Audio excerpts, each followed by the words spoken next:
Welcome back to my channel. I'm Maggie Ostara, and I am a human design and quantum human design expert and the creator of the 8 Pillars of Feminine Sovereignty. I am delighted that you're here. Welcome. Today, we're going to talk about the new human design transit of the sun and the earth that begins on Saturday, July 13th.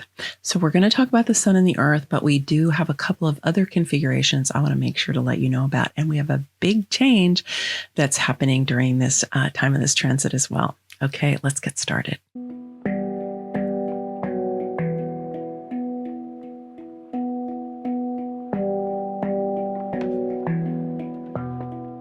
So starting on Saturday, July 13th, the sun is going to move into the gate 62, the gate of details or the gate of preparation.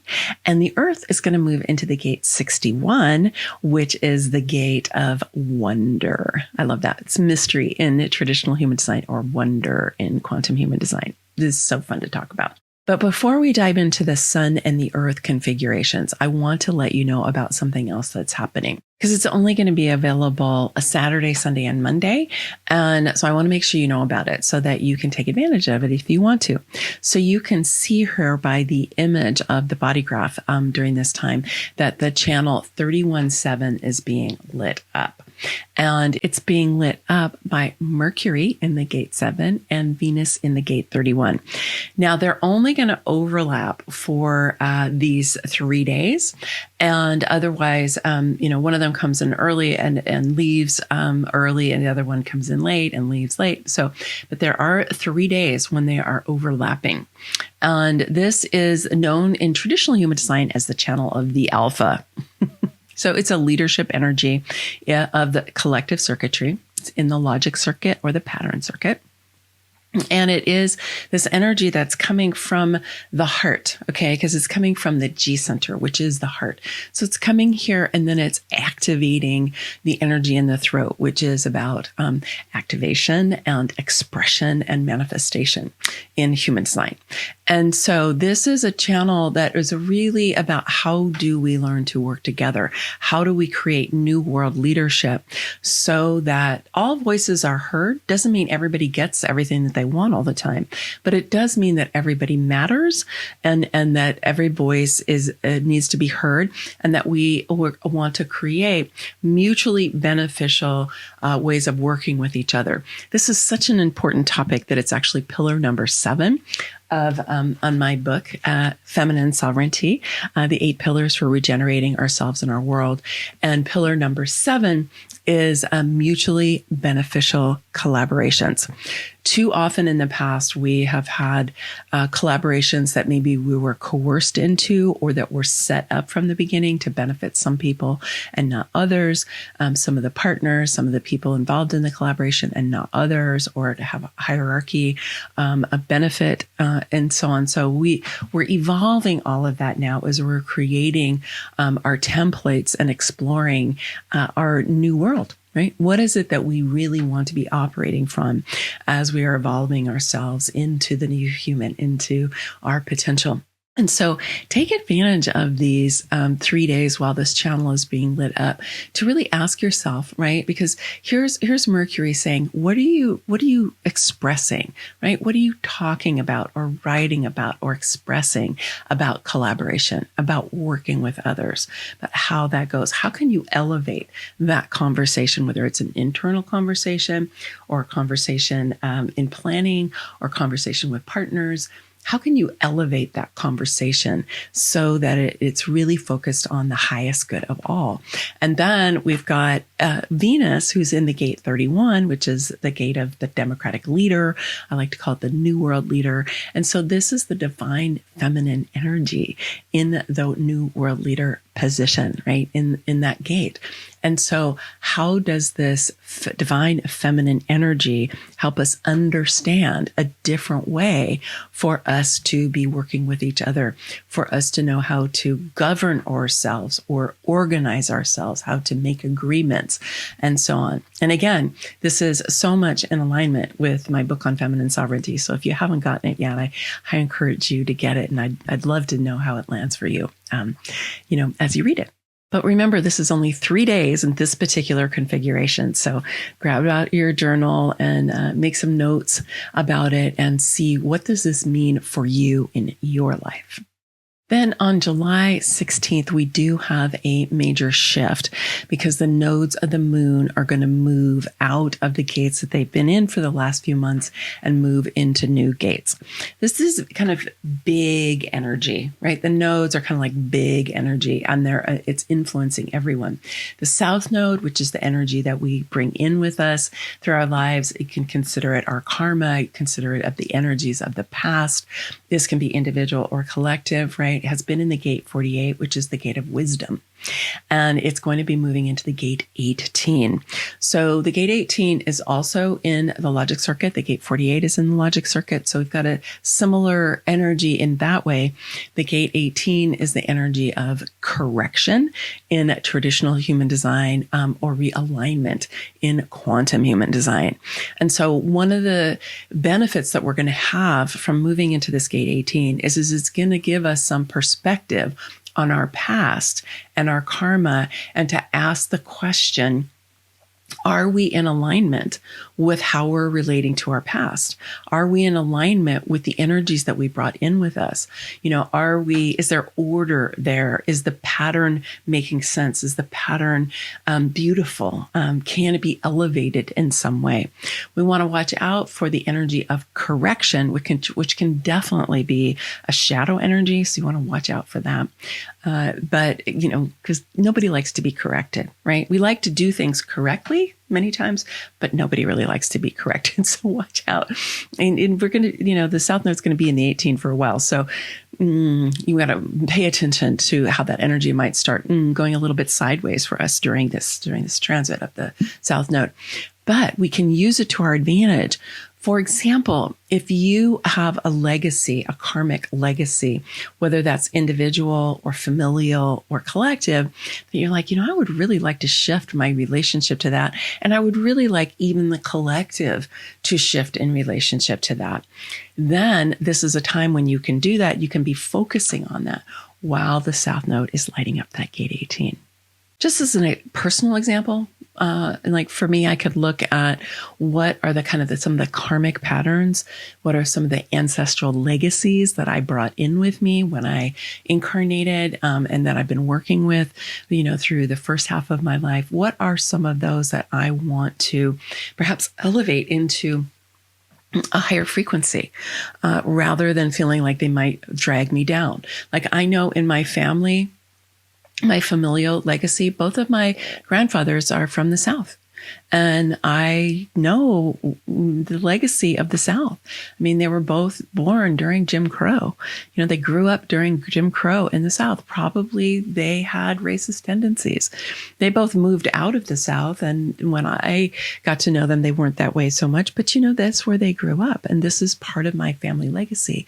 So one of the things I've taken it on for myself during the course of my lifetime is to work with understanding racism and understanding my white privilege, and how do I unravel that and bring it more into alignment, if you will. How do I correct that so that I can be more in a state of recognizing our common humanity and be able to upgrade the karma that we have of coercion and violence to something that is actually more supportive to all of us being able to get along with each other, because that's a very high value for me.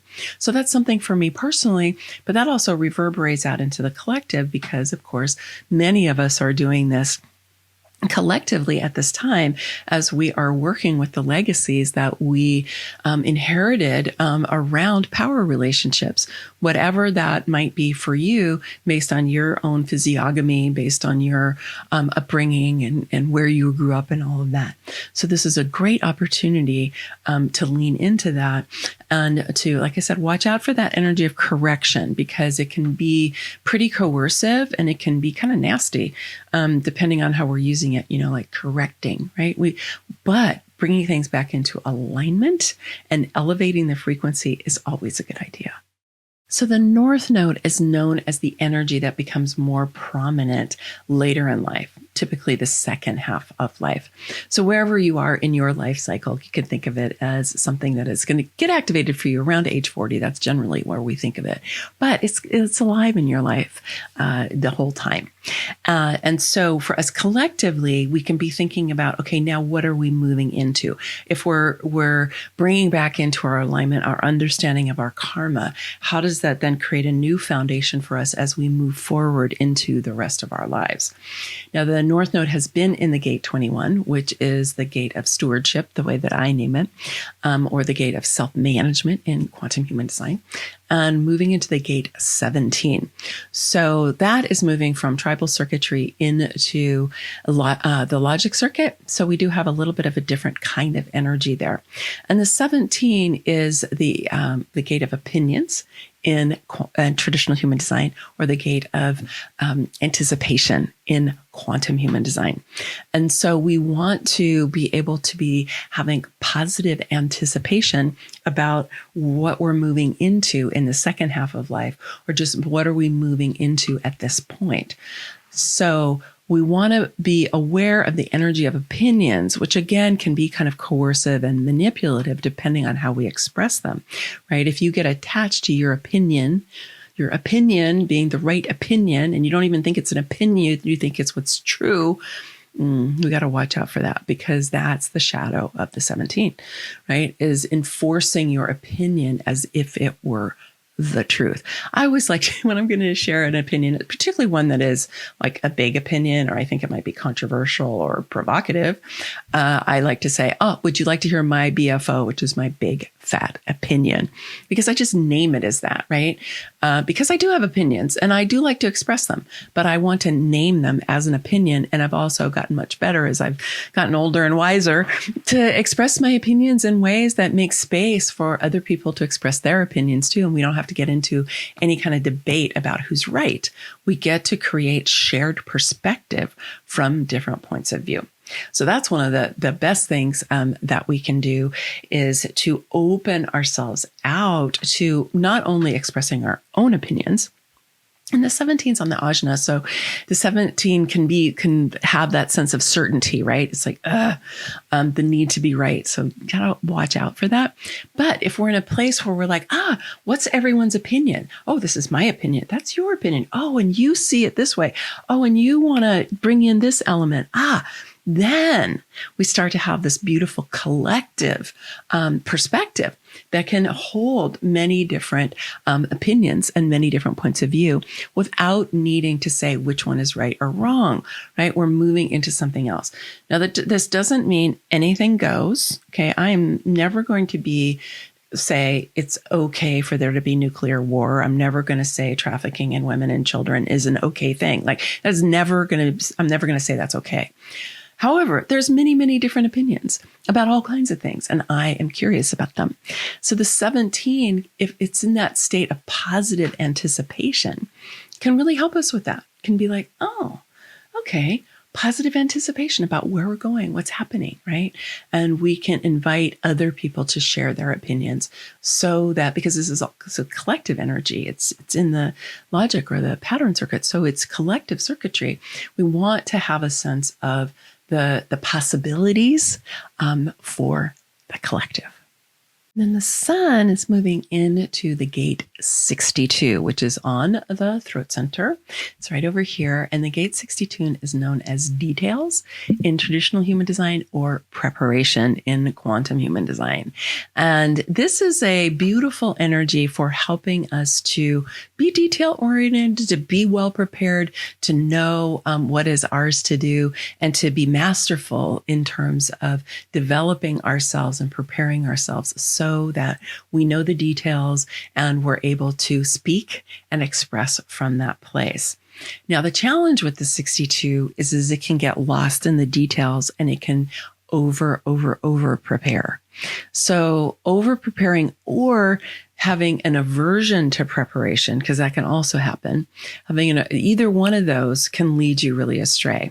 right? An aversion to preparation and not knowing the details. It's pretty obvious how that can get you into trouble, right? It's like, oops, I didn't, do my homework before I came. So I don't really I can't make an informed contribution. I can't make an informed decision if I haven't prepared and I don't know the details, right? So there can be that. So watch for that tendency. But then the other side is preparing too much. Like spending hours and hours, days, weeks, months, years, whatever, preparing,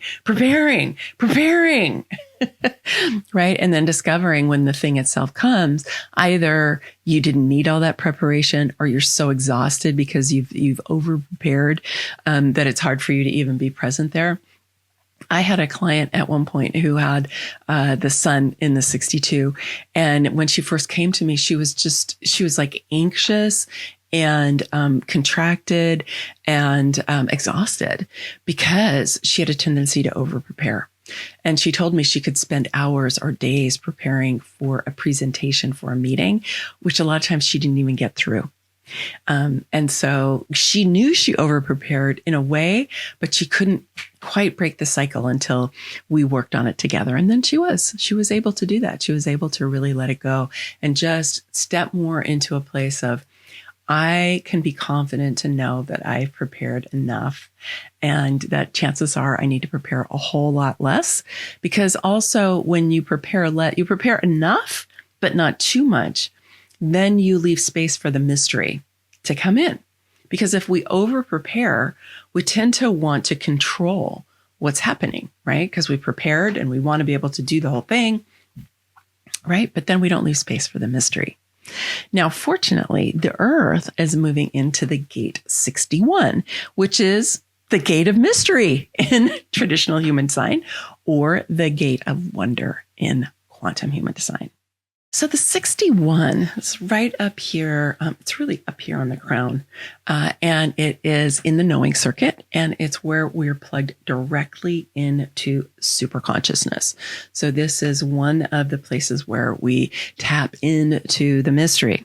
Now, if we over prepare, we don't have space for the mystery, right? So we want to be able to have a dynamic relationship. This is where we could have a little bit of a creative tension built into between sun and earth, right? Because the 61 is in the knowing circuit. It's highly intuitive. It's not logical, rational, reasonable, analytical, or strategic as the logic circuit is. And that 62 is in the logic circuit. We actually have quite a bit of the logic circuit lit up with that 31-7, and we still have the 1648 lit up for a little bit, right? So we have quite a bit of logic circuit, right, happening here at the beginning of this transit. And that kind of energy, that logic circuit, can be a bit dismissive to the mystery or dismissive of the intuition that comes in, right? Because you can't really track it and you can't prove it. It's coming from, the creative intelligence of the universe. This is not something that scientists in some lab came up with. So you're not going to be able to replicate it or test it or prove it. But it's no less powerful or no less important or no less potent because of that. It's actually a vital piece that we also need to go along to balance out our more logical side, our more analytical side.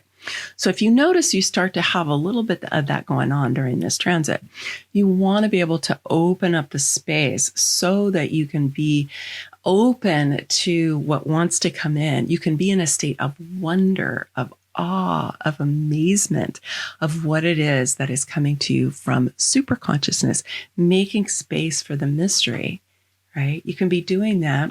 And you can also be paying attention to the details, and you can also prepare, but not over prepare so that you close things in. You want that space where the mystery can speak to you. So I do want to just encourage you to go ahead and get my book if you haven't already. We talk about a lot of these subjects here in the book, and we will be having a book club that gets started inside of the Quantum Retreat Center, which is my online community. So that'll be starting really soon. And you can get this at femininesovereigntybook.com. And I would love to talk to you about it and see how the 8 pillars land for you. All right. There'll be many more things that are coming up during the course of the month. And of course, the new Sovereign Circle is going to launch in August. So you can be paying attention for that. Okay. Many blessings. Much love. Bye for now.